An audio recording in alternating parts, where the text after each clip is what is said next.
Bila nak kongsikan sedikit lah.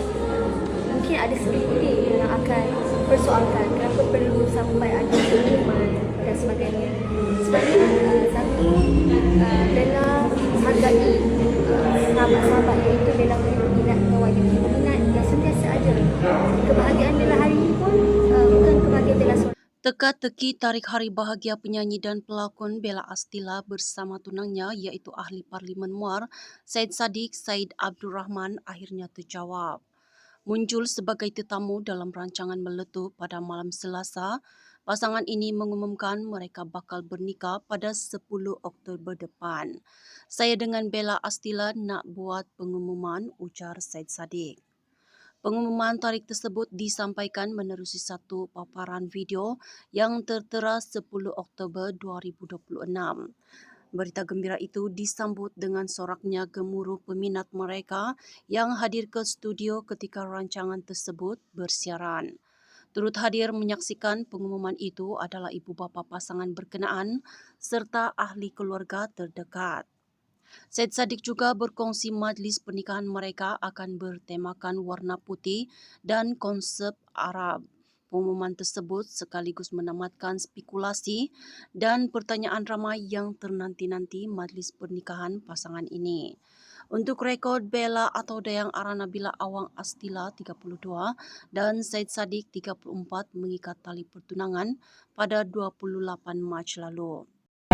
Tarik signifikan 10-10. Kenapa 10-10? Kerana itu adalah permintaan tunang dan bakal isteri saya. Kenapa tu Bella?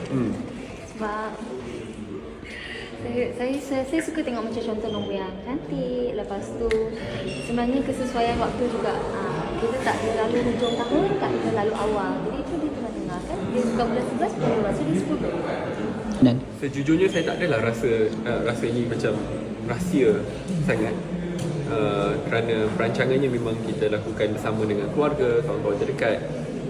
Cuma ialah berita sebegini bila dah diluahkan, lebih mudah untuk kita kongsikan dengan sahabat-sahabat mungkin kita tidak berlapangan untuk jumpa.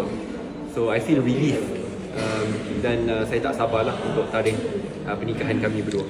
Dia mustahil, tetapi bila ada Bella di sisi yang merupakan the main mover and shaker lah dalam persediaan nak perancangan, nak buat organisation semua ni, yang mustahil jadi mudah, but it's only possible because of her.